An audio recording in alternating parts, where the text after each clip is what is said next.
नमस्कार दोस्तों। मैं आपका एस्ट्रोलॉजर और गाइड विजय गोयल बोल रहा हूँ। आज का जो हमारा टॉपिक है वो है शनि खाना नंबर 3, लाल किताब 1941 page 159, Saturn in third house. जैसे हम खाना नंबर 3 के बारे में जानते हैं और पहले भी कई बार बता चुका हूँ कि खाना नंबर 3 जो है बुध की जमीन है, मंगल का पक्का घर है और यहाँ पे राहु उच्च होता है, केतु नीच होता है। ये ऐसा लाल किताब की ग्रामर में है। अब हम आते हैं शनि खाना नंबर 3 में क्या लिखा हुआ है। तो इसमें जैसे लिखा है शनि खाना नंबर 3 राशि फल का है, पहली लाइन तो यही है। अब इसमें जो मेन बात है, जो आशया लिखी हुई है वो पहली लाइन में, वो है कीकर और बेरी।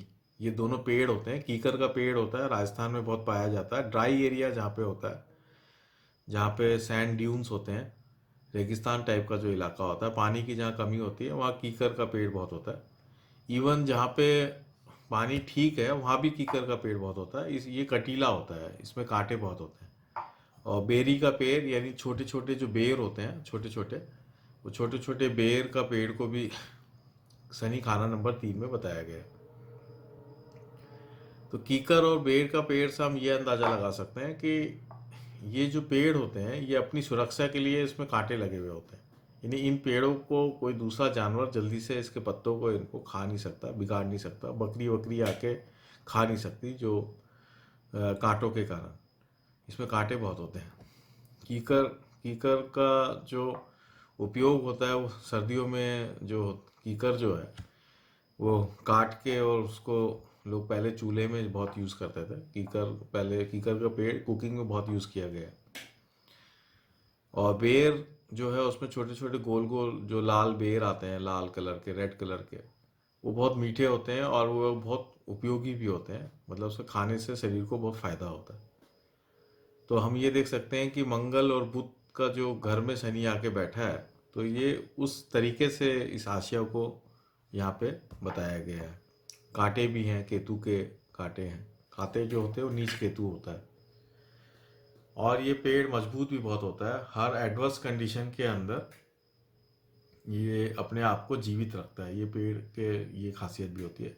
इस पेड़ में से गोंद भी निकलता है, कीकर के पेड़ में से, जो खाने में काम आता है विभिन्न, और आयुर्वेदिक प्रिपरेशन में भी आता है, लड्डू वगैरह बनाने में भी काम आता है।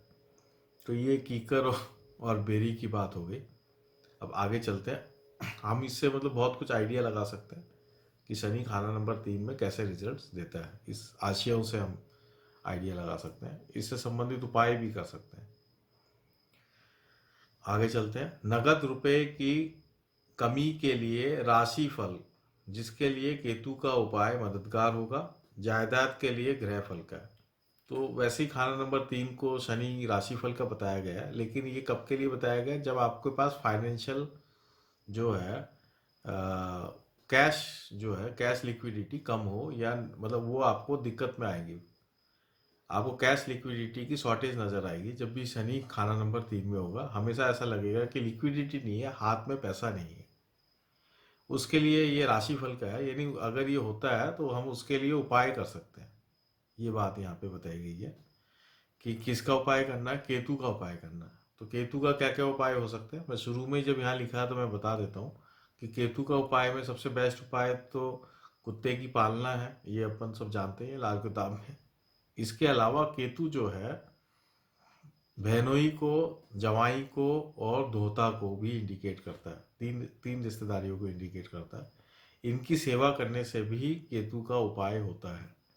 तो ये बात यहाँ पे बहुत इंपॉर्टेंट है, क्योंकि थर्ड हाउस है, ये मंगल और बुध के घर में बैठा हुआ है। इसलिए यहाँ पे ये तीन जो आपके बहनोई है, जवाई है और धोता, बहन का जो लड़का होता है वो, ये तीनों को इंडिकेट यहाँ करता है केतु। इसलिए इनकी सेवा से भी बहुत ज़्यादा फायदा हो सकता है। इसको आप नोट कर लें। तो अगर इनकी सेवा हो और कुत्ते की सेवा हो तो फाइनेंशियल प्रॉब्लम नहीं आएगी। या इसका मतलब ये है कि इनके तरफ से हमें, ये केतु के जो तीन रिश्तेदार हैं, इनकी तरफ से हमें कभी कोई झगड़ा नहीं करना है, किसी प्रकार से बदनीयती नहीं रखनी है और हमेशा सम्मान करना है। तो फिर आपको फाइनेंशियल प्रॉब्लम्स नहीं आएंगी। ये बात भी आपको नोट कर लें। जायदाद के लिए गृहफल का, जायदाद के लिए गृहफल का मतलब है कि जायदाद के लिए आपको कोई उपाय करने की जरूरत नहीं है, जायदाद अपने आप बन जाएगी, ये इसका मतलब है। नॉर्मली मैंने देखा है कि 3 मकान तक बन जाते हैं या 3 मकान तक आप डुबो देते हैं, ये तीनों चीज, दोनों बातें हो सकती है। आगे चलते हैं। शनि कुंडली घर तीसरे पाया, पर बैठा नहीं चैन कर, जहर छोड़ी फूक छोड़ी, छोड़ता है माल और जर। यानी जब भी शनि तीसरे घर में आया तो ये चैन से नहीं बैठ रहा है। चैन से नहीं बैठ रहा का मतलब ये है कि शनि थर्ड हाउस में आने से चंद्रमा खराब हो जाता है, तो पीस खत्म हो जाता है, पीस नहीं होता मन के अंदर, शांति नहीं होती, चैन से नहीं बैठता। जहर छोड़ी फूक छोड़ी, छोड़ता है माल और जर। जहर छोड़ी फूक छोड़ी का मतलब ये है कि जहर भी छोड़ता है ये, फूक भी छोड़ता है। फूक छोड़ने का मतलब धमकी देना है, जहर छोड़ने का मतलब किसी को बहुत अप्त शब्द, गलत तरीके से बात करना है, जहर छोड़ना। तो राहु का ये उच्च का घर है, तो राहु जहर होता है। जब भी शनि और राहु में कॉम्बिनेशन मैंने पढ़ी है लाल किताब में, तो वहां पे सांप और जहर की बात की गई है। शनि को सांप बोला है, और सांप के मुंह में जो जहर है वो राहु है। तो शनि राहु के कॉम्बिनेशन जब भी आएंगे तो सांप और जहर की बात होगी। तो थर्ड हाउस के अंदर तीसरे घर में जब शनि आ जाएगा, तो जहर छोड़ी फूक छोड़ी, यानी कि जहर भी छोड़ता है, फूक भी छोड़ता है, दादागिरी भी करता है, छोड़ता है माल और जर, और पैसा भी वो छोड़ता है। यानी उसके फिर भी उसके हाथ से पैसा छूट जाता है, इसका मतलब ये है, छोड़ता है माल और जर, फिर भी पैसा उसके हाथ नहीं आता है। जो ना वाकिफ इसके होंगे, उनसे वो बसता रहे, खून उनका भाई बंदे, सब खराबी दे उसे। जो इसके वाकिफ ना होंगे, उनसे वो बसता रहे। अब यहाँ पे जो इस तरीके से लिखा है कि जो वाकिफ नहीं होंगे उनसे वो बसता रहे, तो कुछ लोग इसको इस तरीके से लेते हैं कि जिनको ये जानता नहीं है उनसे ये मिलना नहीं चाहता। लेकिन एग्जैक्टली इसका ये मतलब नहीं है। इसका मतलब ये है कि जो ना वाकिफ इसके होंगे उनसे वो बसता रहे, यानी कि जो इसके वाकिफ नहीं होंगे, ऐसे लोग, दूर के लोग, वो लोग इसको इसको बचाते रहेंगे। ये है इसका मतलब, कि जो जानकार लोग नहीं है वो लोग तो इसको बचाएंगे। खून उसका भाई बंदे, सब खराबी दे उसे। और जो इसके भाई, खुद के भाई, सगे भाई है, तीसरा घर भाई बंदों का ही है, तो जो इसके सगे भाई है वो तो इसको परेशान कर रहे हैं या वो उसको खराबी दे रहे हैं। और जो इसके भाई बने हुए हैं, जो किसी भी तरीके से इसके भाई नहीं है, जिसको ये जानता नहीं, वो इसको बचाते हैं। तो ये इस बात को यहाँ पे लिखा है। आगे क्या लिखा हुआ है? गो ना दौलत उसने रखी, बढ़ती जाए जायदाद, जितना जितना वो उजाड़े, होगा वो हरदम आबाद। यानी कि अगर वो अपने पास पैसा नहीं रखेगा तो बढ़ती जाए जायदाद, यानी कि फाइनेंशियल क्राइसिस, इसके लिक्विड फाइनेंशियल क्राइसिस की ऑलवेज इसकी रहेगी। और अगर इसके पास पैसा आ जाता है तो हाथ में पैसा टिकेगा नहीं किसी भी तरीके से। तो यहाँ पे ये निर्देश दिया है कि जब भी इसके हाथ में पैसा आ जाए तो जायदाद बना ले, तब तो इसकी जायदाद बढ़ती चली जाएगी, बढ़ती जाए जायदाद, जायदाद अपने आप बढ़ती चली जाएगी, है ना। पैसा आए जायदाद में लगा दे, बस ये इसमें कहानी। अगर आप पैसा हाथ में रखोगे तो वो आपके हाथ में नहीं रहेगा। जितना जितना वो उजाड़े, होगा वो हरदम आबाद। जितना जितना वो हो, यानी कि ये जो पैसा है ये लूट मार करके पैसा इकट्ठा कर लेगा, यानी कि गलत तरीकों से ये पैसा इकट्ठा कर लेगा। तो इसको पूरा यहाँ तक जो मैंने अभी तक पढ़ा है, ऊपर से लेके ये 9 लाइन तक, तो इससे पढ़ने से ये ऐसा लगता है कि जैसे हम ये पढ़ रहे हैं कि जैसे कोई लैंड माफिया का आदमी हो। इस तरह का जो कहानी होती है ना, वो ऐसा दिख रहा है कि भाई लैंड इसकी कब्जा कर लो, उसका कब्जा कर लो, ये कर लो, वो कर लो। इस तरह का कुछ सीन इसमें दिखाई दे रहा है। ये इस तरह की कहानी दिख रही है मेरे को। लेकिन आप यूं ही समझे, मतलब इसी तरह की कुछ बात है। तो जितना जितना वो उजाड़े, होगा वो हरदम आबाद, यानी कि वो आबाद होता चला जाएगा, यानी उसके बाद जमीन जायदाद वगैरह बढ़ती चली जाएगी। जितना जितना वो उजाड़े, जितने मतलब किसी भी तरीके से ये पैसा कमा लेगा। इसको हम कई बार हम लोग देखते हैं कि कई रिकवरी एजेंट होते हैं, बैंक बैंक वगैरह आजकल जो है लीगल रिकवरी एजेंट्स एम्प्लॉय कर देती है, या इस तरह का जो काम होता है जहाँ डंडा चलाना पड़े।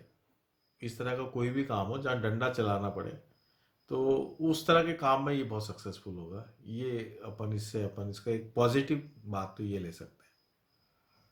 शनि हो तीजे चंद्र 10, घरों बैठा वहां कभी, ऊर्ध रेखा डाकू होवे, कुआ हो मंदे सभी। जहर जो सांपों में थी अपने लिए ही जहर हो, भय जो लोगों के लिए था अपने ही वो कहर हो। अब ये चार लाइन जो है एक ही बात को लिख रहे हैं कि अगर शनि खाना नंबर 3 में है और चंद्रमा खाना नंबर 10 में है, जो शनि की जड़ राशि है, मकर राशि है, खाना नंबर 10, वहां पे अगर ये चंद्रमा है यानी कर्म का क्षेत्र है चंद्रमा। तो अगर चंद्रमा खाना नंबर 10 में है और शनि खाना नंबर 3 में है, कुएं हो मंद, घर हो बैठे वहां कभी यानी वहां पे हो, ऊर्ध रेखा डाकू होवे, यानी कि ऐसा व्यक्ति ऊर्ध्व रेखा डाकू। ऊर्ध्व रेखा वो रेखा होती है हाथ में जो बिल्कुल नीचे से आती है और ये बिल्कुल आपके शनि रेखा को ऊपर क्रॉस करके ऊपर चली जाती है, बिल्कुल। ये उंगली शनि की होती है और ये नीचे से आएगी और ये रेखा ऐसे क्रॉस करके ऊपर चले, बिल्कुल सीधी लाइन दिखाई देगी। तो ऐसा लगता है कि कितना भाग्यशाली व्यक्ति है, हाथ देखेंगे तो ऐसा लगेगा। लेकिन इसमें ये लिखा है कि जो लाइन एकदम ऊपर क्रॉस करके ऊपर चली जाए, उंगली के अंदर घुस जाए, तो वो लाइन भाग्यशाली नहीं होती है। ये ऊर्ध्व रेखा है। तो ऊर्ध्व रेखा डाकू होवे, मतलब ऐसा व्यक्ति डाकू होता है, यानी कि बाजार से पैसा इकट्ठा कर लेता है, किसी भी तरीके से अपना काम करा लेता है। कुएं हो मंदे सभी, यानी कि कुएं हो मंदे सभी, मतलब काम तो यही कर रहा है शनि, थर्ड हाउस वाला, कि डंडे चला के अपना काम ले रहा है, यानी दादागिरी से कमाई कर रहा है। दादागिरी से जो कमाई कर रहा है, और अगर खाना नंबर 10 में चंद्रमा है और शनि खाना नंबर 3 में है, तो वो कमाई उसके लिए कोई फायदेमंद नहीं रहेगी। कुएं हो मंदे सभी, यानी कि उसके सारे कुएं बेकार होंगे। जो जहर दूसरों के लिए वो उगल रहा है, वो जहर उसी को लगेगा, यानी ऐसा आदमी फंस सकता है, परेशान हो सकता है। अगर वो दूसरे को 2 थप्पड़ मारेगा तो खुद 4 थप्पड़ खा सकता है, ये इसमें लिखा है। भय जो लोगों के लिए था अपने ही वो कहर हो, यानी कि जो वो दूसरों को डरा रहा है, वो उसके खुद के लिए भी कहर बन सकता है। यानी किसी को 1 थप्पड़ मारा तो 2 थप्पड़ खुद खाने के लिए तैयार हो जाओ, ऐसी स्थिति बन जाएगी। तो ये कब बनेगी? जब चंद्रमा 10 और खाना नंबर 3 में शनि हो, तभी ये स्थिति बनेगी। यानी कि तब वो दादागिरी वाला काम नहीं कर सकता, अगर करेगा तो वो बर्बाद हो जाएगा। आगे लाइनों में क्या लिखा है वो देखते हैं।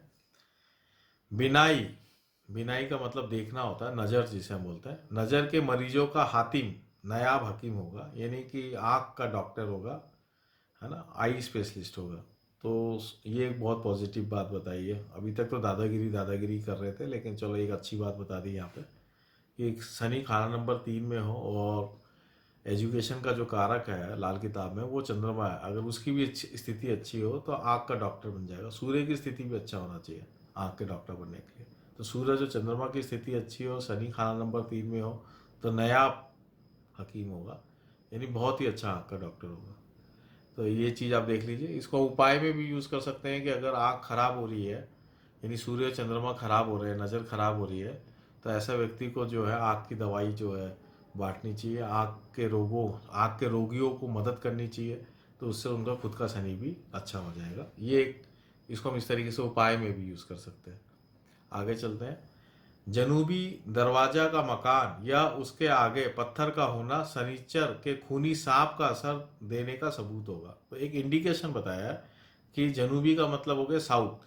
तो साउथ फेसिंग अगर आपका मकान है और साउथ फेसिंग का मेन दरवाजा साउथ फेसिंग है, मकान का मेन दरवाजा साउथ फेसिंग में है, या आपके मकान के आगे कोई पत्थर रखा हुआ, जैसे कई बार क्या होता है कि पिलर के आगे पत्थर रखे हुए होते हैं, या पिलर में पत्थर के पिलर बना देते हैं, या कई बार कोई पोल वगैरह होता है या और कोई चीज़ होती है, ऑब्स्ट्रक्शन होता है पत्थर का, तो वो आपके लिए नुकसानदायक होगा, ये इंडिकेशन है।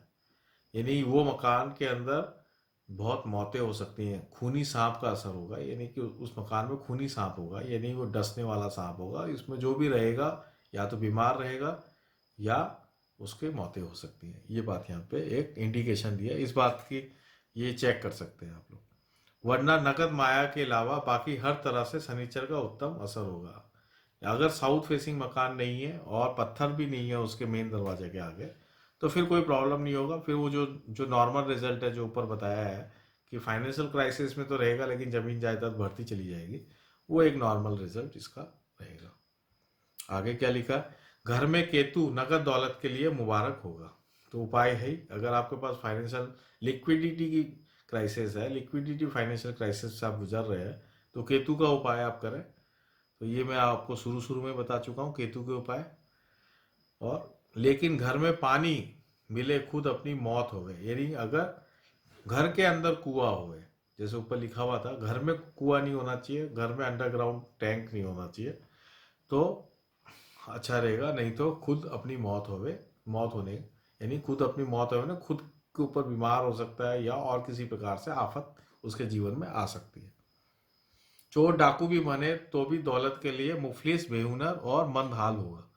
तो ये जो खाना नंबर 10 की चंद्रमा की जो बात थी, उसी बात को यहाँ रिपीट किया है कि चोर डाकू भी बने तो भी दौलत के लिए मुफलिस बेहुनर और मंदहाल हो, यानी कि शनि खाना नंबर 3 में और चंद्रमा खाना नंबर 10 में हो। जो कुएं की बात कर रहे हैं, ये कुएं इसकी निशानी भी बता रहे हैं। ऐसे केस में उसके घर के अंदर बोरिंग हो सकता है, कुआं हो सकता है, कोई अंडरग्राउंड पानी का सिस्टम हो सकता है। और अंडरग्राउंड पानी का टैंक तो आजकल सभी घरों में मिल जाता है, लेकिन जिसके घर में, जिसके कुंडली में खाना नंबर 10 में चंद्रमा हो और शनि खाना नंबर 3 में हो, उसके लिए बहुत नुकसानदायक हो सकता है, खासकर अगर वो साउथ फेसिंग मकान हो या साउथ फेसिंग में वो टैंक हो, साउथ फेसिंग में अंडरग्राउंड टैंक हो, तो उसके लिए तो बिल्कुल बर्बादी का कारण है। और इसमें क्या लिखा, चोर डाकू भी बने तो भी दौलत के लिए मुफलिस बेहुनर और मंदहाल होगा, यानी कि वो किसी भी तरीके से पैसा कमा ले तब भी उसके पास कुछ बचेगा नहीं किसी भी तरीके से, ये बता दिए कुछ। आगे चलते हैं। शनि नंबर 9 को ना नंबर 3 से दुश्मन ग्रह देखता हो और उधर मकान अंधेरे की पिछली दीवार तोड़कर रोशनी हो जावे, तो खुलने से पहले साल पिछली तरफ के मकान में से नए निकाले दरवाजे या ताकी की तरफ से तीसरा मकान बर्बाद और तबाह होगा। फिर तीसरा साल नए दरवाजे निकालने वाला घर बेआबाद होगा। ये थोड़ा बिल्कुल अलग बात यहाँ पे लिख दी। यहाँ शनि खाना नंबर 9 की बात लिख दी, एकदम हम शनि खाना नंबर 3 की बात कर रहे हैं, लेकिन यहाँ पता नहीं कैसे पंडित जी ने शनि खाना नंबर 9 की बात लिखी है। तो इसमें जो लिखा है वो ये लिखा है कि अगर शनि खाना नंबर 9 में है, 3 में नहीं 9 में है, और खाना नंबर 3 में शनि के दुश्मन ग्रह हैं, कौन कौन से दुश्मन ग्रह हैं, चंद्रमा है, सूर्य है और मंगल है, ये शनि के दुश्मन ग्रह हैं। तो शनि के दुश्मन ग्रह अगर सूर्य चंद्रमा मंगल कोई भी खाना नंबर 3 में है और खाना नंबर 9 के अंदर शनि है, और फिर वो अपने मकान के बैक साइड से दरवाजा खोल लेता है, या ऐसा कोई कमरा जो बैक साइड में अंधेरा युक्त था, कई बार ऐसा कमरे होते हैं, स्टोर रूम बने हुए होते हैं जिसमें कोई खिड़की दरवाजा, खिड़की नहीं होती किसी प्रकार से, कोई वेंटिलेशन नहीं होता, डार्क रूम होता है एक तरह से। स्टोरेज, ज़्यादातर इस तरह के स्टोरेज ही होते हैं, स्टोर रूम्स ऐसे होते हैं। उसको खुलवा लेता है पीछे से, उसमें कोई खिड़की कुछ लगा देता है जिससे रोशनी उसमें आ जाए। तब क्या होगा, तब ये बता रहे हैं, तब ये बहुत नुकसान होगा। क्या नुकसान होगा कि उसके घर से जो तीसरा मकान है वहां कोई नुकसान होगा, वो उसका पहला इंडिकेशन होगा, फर्स्ट वहां कोई नुकसान हो सकता है पहला। अगर वहां हो या नहीं हो, तो खुद के यहाँ जिस दिन वो एक काम करेगा उससे 3 साल के अंदर अंदर कोई ना कोई मौतें होंगी, कोई ना कोई सीरियस प्रॉब्लम्स आएंगी, ये बात यहाँ पे लिखी है। अब आगे चलते हैं, एक और इसमें बात बताइए। ऐसा शख्स को बगैर तख्तों के सिर्फ खाली चौखट घर के खासकर छत छत पर रखना स्त्री व लक्ष्मी के लिए मदभाग होगा।